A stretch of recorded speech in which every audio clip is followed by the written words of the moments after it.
بہت ساری بائکس ہیں، ظاہر ہے جب پبلک ٹرانسپورٹ نہ ہو تو لوگ پھر اپنی طرف سے اپنی ٹرانسپورٹ لے کے نکلتے ہیں۔ تو اس سفر کو محفوظ بنانے کے لیے لاہور کے بعد اب راولپنڈی میں بھی بائک لائن پائلٹ پروجیکٹ کا آغاز کر دیا گیا ہے، وچ از ویری گڈ۔ اور اس پروجیکٹ پر کتنی لاگت آئی، یہ پروجیکٹ جو ہے راولپنڈی سے کس علاقے سے شروع ہوا ہے، یہ تمام تر جو ڈیٹیل ہے اور اس کا ظاہر ہے کتنے کلومیٹر پر یہ محیط ہے، یہ سب ہمیں بتائیں گے ہمارے نمائندے بابر ملک، ان سے جانتے ہیں۔ تو بابر بتائیے گا یہ پائلٹ پروجیکٹ ہے اور کیا کیا ڈیٹیلز ہیں اس کی؟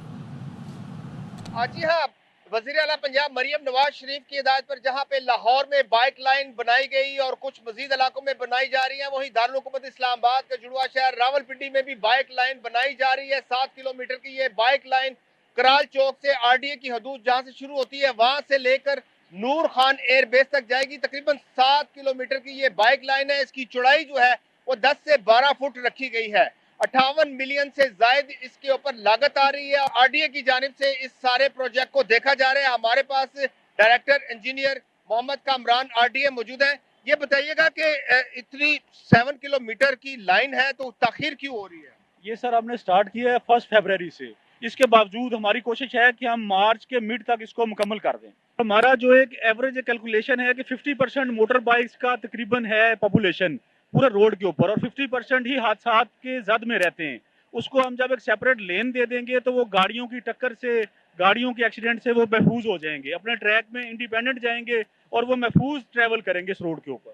جی ہاں، موٹر سائیکل سواروں کے لیے سفر محفوظ رہے اور وہ اپنے گھر سے جس طرح نکلیں وہیں شام کو گھر جائیں، اور اسی نقطہ نظر سے یہ بائک لائن بنائی گئی ہے اور یہ ایک بڑا خوشائند پروجیکٹ ہے، اچھا پروجیکٹ ہے۔ اگر یہ تکمیل ہوتا ہے راولپنڈی میں یہ پائلٹ پروجیکٹ فرسٹ یہاں پہ شروع کیا گیا، اس کے بعد بتایا جا رہا ہے کہ شہر کے مختلف علاقوں میں مزید پروجیکٹ کا بھی انعقاد کیا جائے گا۔ جی تھینک یو سو مچ بابر، ہمیں بتا رہے تھے، اور بھائی ایسا ضرور ہونا چاہیے تمام شہروں میں، خاص طور پہ کراچی میں یہ ضرور ہونا چاہیے۔ یہاں پر اس کی جتنی ضرورت ہے آئی تھنک کہیں اور اتنی ضرورت نہیں ہوگی، تاکہ یہاں پر لوگوں کی زندگیاں، شہریوں کی زندگیاں محفوظ رہیں اور ٹریفک جو ہے وہ بھی ذرا ڈسپلن کے ساتھ چلے۔ تو بریک لے رہے ہیں، بریک کے بعد واپس آ رہے ہیں۔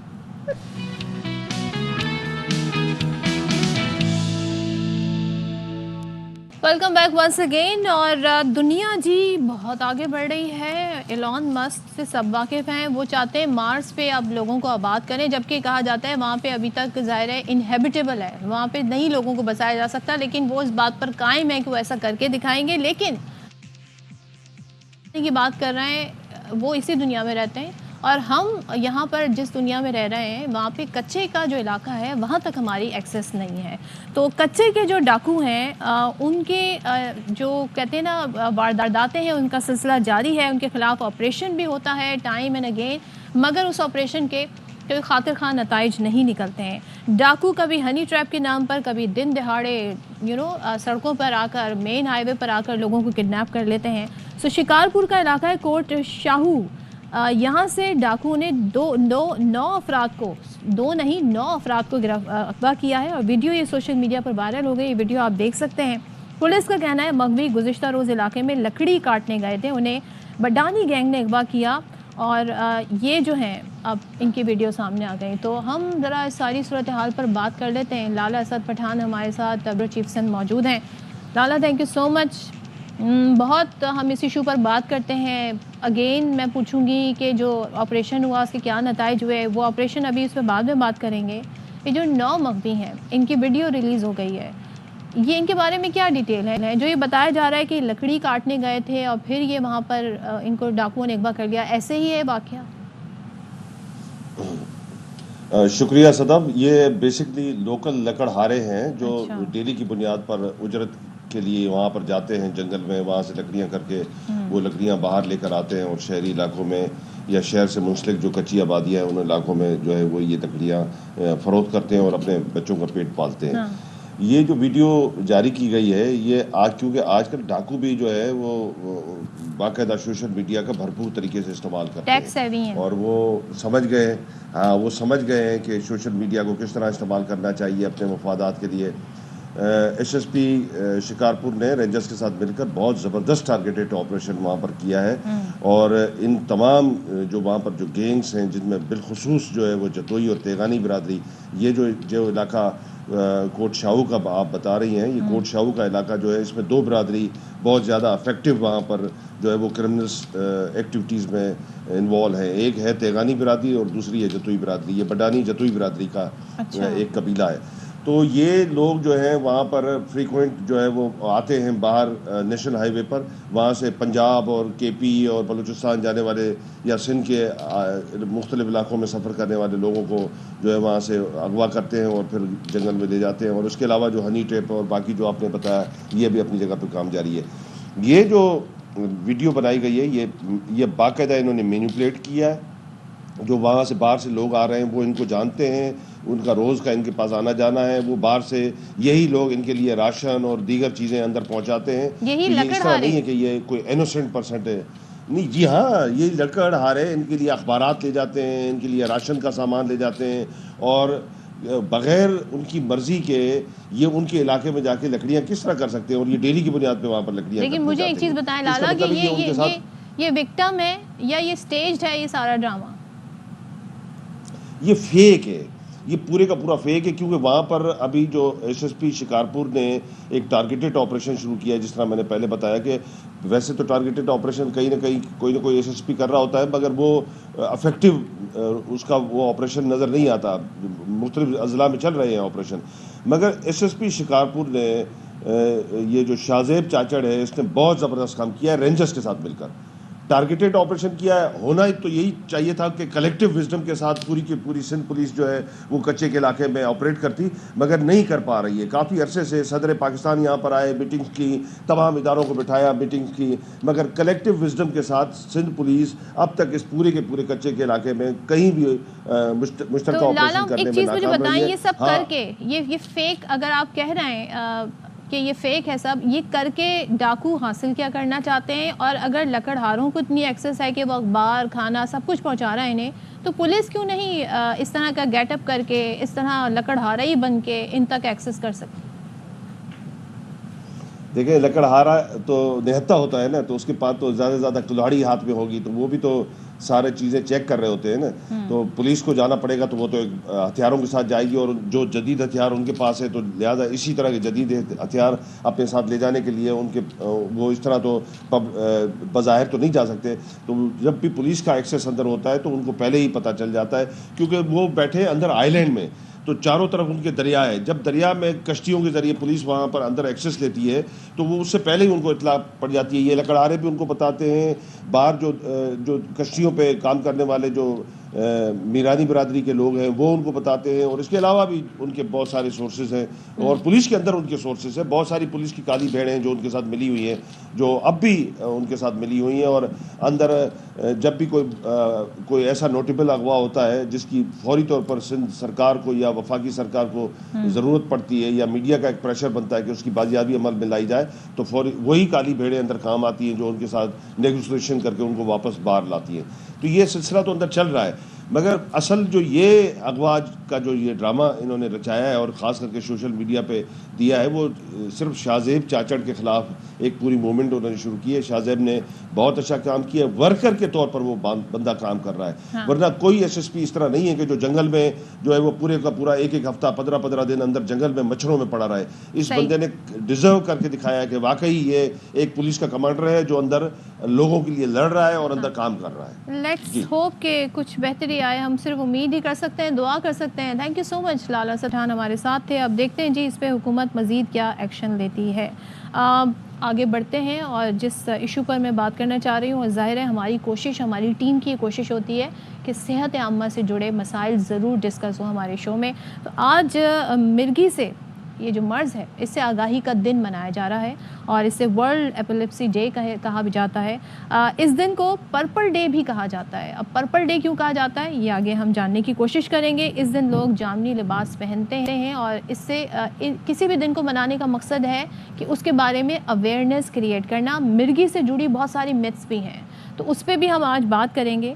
اور اس دورے کے دوران مریض بے ہوش ہو جاتا ہے, کبھی زبان دانتوں کے بیچ میں آ جاتی ہے, ہاتھ پاؤں مڑ جاتے ہیں یا اکڑ جاتے ہیں, بہت ساری ایسی سچویشن ہوتی ہے. اس میں اس کو فرسٹ ایڈ کیا دی جا سکتی ہے, اس کو ہیلپ آؤٹ کیا جا سکتا ہے, اور ایسا کیوں ہوتا ہے, اس پہ بات کریں گے. پاکستان کی بات کریں, دنیا میں تو 50 ملین سے زائد اس کے مریض ہیں, جبکہ پاکستان میں 2 ملین سے زائد لوگ اس سے متاثر ہیں, اور ہر 1000 میں سے تقریباً 9 افراد اس مرض سے متاثر ہوتے ہیں. تو ہمارے ساتھ آج موجود ہیں professor doctor Raza Khairat Rizvi, neurosurgeon. Thank you so much doctor Raza ہمیں جوائن کرنے کے لیے. پہلے تو یہ بتائیے گا یہ کیوں ہوتا ہے مل گیا, اور یہ ہے کیا؟ بیسیکلی جسے ہم دورہ کہتے ہیں یا فٹ کہتے ہیں, ہاں, اور یہ برین کے اندر اب نارمل کرنٹ جنریٹ ہوتا ہے بائی دا نیورونس, جو برین کے خلیے ہوتے ہیں, سیلز ہوتے ہیں, اس کی وجہ سے یہ پوری باڈی پہ افیکٹ کر سکتا ہے. اور اگر یہ ملٹیپل ٹائم ہو یا ایک جگہ سے زیادہ ہو تو اس بیماری کو پھر ایپیلیپسی کہا جاتا ہے. ٹھیک ہے. ایپیلیپسی 2 طرح کی ہوتی ہے, ایک پرائمری ایپیلیپسی ہوتی ہے اور ایک سیکنڈری ایپیلیپسی ہوتی ہے. پرائمری ایپیلیپسی کے بارے میں یہ ایزیوم کیا جاتا ہے کہ وہ پیدائشی طور پر ہوتی ہے اور چھوٹی عمر میں بچوں کو ہو جاتی ہے, اور وہ مینلی اگر برین کے اندر پیدائش کے وقت آکسیجن کی کمی ہو جائے, اس کی وجہ سے ایک ہائپوکسک انسلٹ آف برین ہوتی ہے, جس کی وجہ سے وہ ایک پیدائشی طور پہ شروع ہو جاتی ہے, اور وہ پھر لائف لانگ وقت کے ساتھ ساتھ چلتی ہے. جتنی جلدی اس کو ریکگنائز کر کے اس کا علاج شروع کیا جائے گا, اس سے بہتری کے امکانات اور مزید خرابی کے امکانات کم ہو جاتے ہیں. اچھا, آپ نے کہا کہ ایک ہوتی ہے پرائمری پیدائشی, دوسری ڈیولپ ہو سکتی ہے کسی میں؟ دوسری ڈیولپ ہو سکتی ہے, اس کی وجوہات ہیں.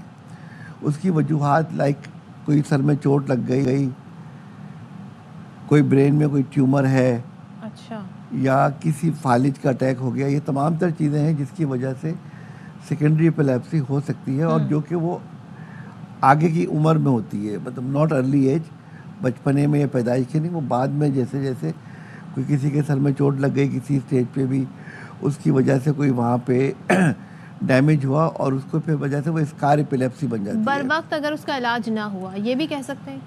بر وقت علاج اپنے طور پہ اس کے امکانات کو ختم نہیں کرتا, لیکن یہ کم ضرور کر دیتا ہے. اسی لیے کہتے ہیں کہ اگر پراپر آکسیجنیشن ہو جاتی ہے ٹائملی, اگر سر کی چوٹ کی بات کر رہا ہوں, تو اس پہ امید کی جا سکتی ہے کہ اس کے امکانات کم ہو جائیں گے, لیکن ہم کمپلیٹلی اس کو رد نہیں کر سکتے کہ نہیں ہوگی. اچھا, اب لوگ ہمارے یہاں بڑی توہمات ہیں, عجیب و غریب طریقے استعمال کرتے ہیں, حالانکہ اب تو میڈیکل سائنس نے بہت ترقی کر لی ہے, اویئرنیس بھی بہت آ گئی ہے سوشل میڈیا اور انٹرنیٹ کی وجہ سے, لیکن کچھ علامات ظاہر ہوتی ہیں دورے کے دوران, ہاتھ پاؤں مڑ جاتے ہیں, زبان دانتوں کے بیچ میں آ جاتی ہے. تو اس صورت میں کیا کیا جائے پیشنٹ کے ساتھ؟ دیکھیں, دورے کے اندر جو لوگ کے دور سے سمجھتے ہیں چیزوں کو, انہیں پتہ لگ جاتا ہے کہ مجھے دورہ پڑنے والا ہے. لائک کہ ان کو کسی کو ہیلوسینیشن ہوتی ہے, کسی کی آنکھوں کے سامنے اندھیرا آنے لگتا ہے, مختلف ہر ایک کسی کی ابڈومنل ڈسکمفرٹ شروع ہو جاتی ہے.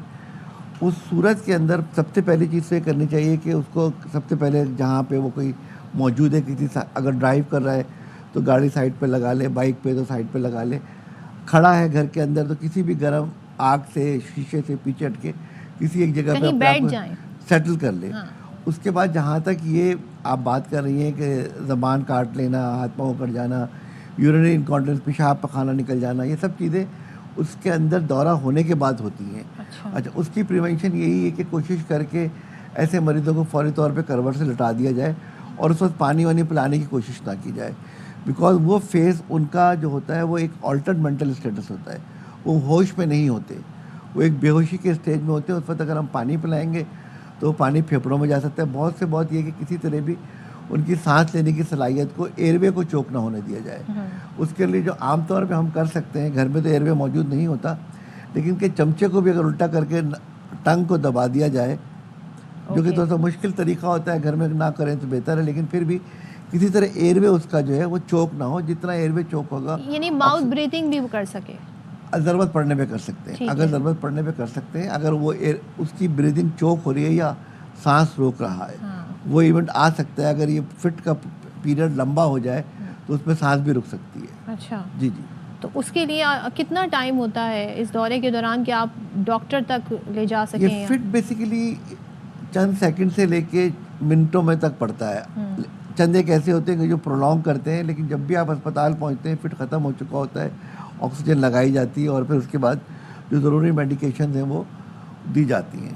لیکن اس کے ہم ایونٹ کو جو فٹ دورہ جو ہے اسے کم کرنے کے لیے اگر ہم اس کی دواؤں کا ریگولر استعمال کریں تو اس کے امکانات ختم تو نہیں ہوتے لیکن یقینی طور پہ کم ہو جاتے ہیں. آپ نے کہا کہ ختم نہیں ہوں گے، کم ہو جائیں گے. کیا ایکسرسائز بھی کچھ بہتری لا سکتی؟ بیکاز ایکسرسائز کے ذریعے آپ کے برین کو مور بلڈ سرکولیشن، مور آکسیجن ملتی ہے. دیکھیں جی، ایکٹیویٹیز جو ہیں آپ کی، ایکسرسائزز جو ہیں وہ سرٹن لیول تک آپ کو ضرور ہیلپ کریں گی. لازمہ جو ایڈیشنل فیکٹرز ہیں آپ کے لپڈ بڑھ جانا، بلڈ پریشر بڑھنا، شوگر بڑھنا، یہ تمام فیکٹر جو کہ وہ دے کین بی ایگریویٹنگ فیکٹر جن کی وجہ سے چیزیں مزید خرابی کی طرف جاتی ہیں. تو یقینی طور پہ یہ تمام تر چیزیں آپ کا فائدہ پہنچاتی ہیں. چلیں، thank you so much doctor Raza, آپ نے ہمیں جوائن کیا اور اس حوالے سے معلومات فراہم کی. اور بھائی اپنے پیاروں کا خیال رکھیں، اور کسی بھی طرح کی کسی بھی مرض یا ڈس آرڈر کا شکار ہے اس بارے میں انفارمیشن ضرور حاصل کریں. انٹرنیٹ سے کر سکتے ہیں تو ڈاکٹر سے بھی اس کو ضرور ویریفائی کریں. یہاں پر میں بریک لے رہی ہوں، بریک کے بعد آتے ہیں.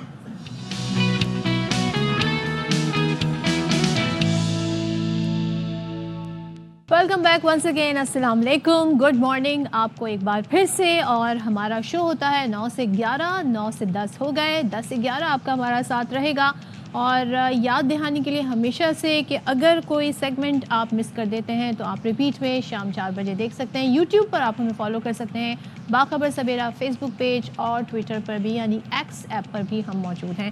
سو بہت سارے طریقے ہیں ہم تک ایکسیس کے بھی. آپ کا فیڈ بیک آتا ہے جو کہ بہت ویلیویبل ہے اور جس سے ہمیں بہتری کرنے کا موقع ملتا ہے، اپنا شو بہتر سے بہتر ڈیزائن کرنے کا موقع ملتا ہے. سو اس سے پہلے بہت سارے ایشوز پہ بات ہو رہی تھی، اور جب ہم جاوید لطیف صاحب جو کہ نون لیگ کے رہنما ہیں ان سے بات کر رہے تھے تو بار بار آئی ایم ایف کا حوالہ دے رہے تھے کہ آئی ایم ایف مشن آیا ہوا ہے. آئی ایم ایف کا مشن جو اس بار آیا ہے وہ مختلف چیزوں کا جائزہ لینے آیا ہے. اور ان میں سے ایک چیز جو کل بڑی خبروں میں ہائی لائٹ ہوئی وہ یہ کہ گزشتہ روز چیف جسٹس پاکستان جسٹس یحییٰ آفریدی سے آئی ایم ایف وفد نے ملاقات کی، اور اس ملاقات کا پھر اعلامیہ بھی ہمارے سامنے آیا. اب یہ اعلامیہ ہمیں یہ بتا رہا ہے کہ چیف جسٹس نے وفد سے کہا کہ پاکستان میں آزاد عدلیہ ہے، عدلیہ ایسے مشنز کے ساتھ براہ راست بات چیت کی عادی نہیں ہے. محکمہ خزانہ کی درخواست پر وفد سے ملے ہیں. تو خود یہ نون لیگ کے رہنما اور جو دیگر لوگ ہیں وہ ظاہر ہے اس پہ بہتر کامنٹ کر سکتے ہیں. گورنمنٹ کی طرف سے ہی یہ سب ہوا ہے. یہ ہمارا کام نہیں کہ آپ کو ساری تفصیل بتائیں، یہ اس اعلامیے میں ہے. چیف جسٹس نے عدالتی کارکردگی بڑھانے کے لیے کوششوں کا جائزہ جو لیا گیا ہے اس حوالے سے بات چیت بھی کی اور وہ بھی پیش کیا. جوڈیشل کمیشن کے حوالے سے آئینی اہم پیش رفت اور اصلاحات پر روشنی ڈالی. اب صحافیوں سے بھی جو گفتگو ہوئی اس میں یہ کہا گیا کہ آئی ایم ایف وفد معاہدوں کی پاسداری اور پراپرٹی حقوق پر جو ہے معلومات حاصل کرنا چاہتا تھا. وفد نے پروٹیکشن آف پراپرٹی رائٹس کے بارے میں اپنی تجاویز بھی دیں. پورا آپ کے سامنے اعلامیہ آ رہا ہے. اس دوران اپوزیشن لیڈر عمر ایوب صاحب وہ یہ کہتے ہیں جی کہ دھاندلی اور مینڈیٹ چوری سمیت 26ویں ترمیم کے بعد پیدا ہونے والے تمام مسائل آئی ایم ایف کے سامنے رکھیں گے.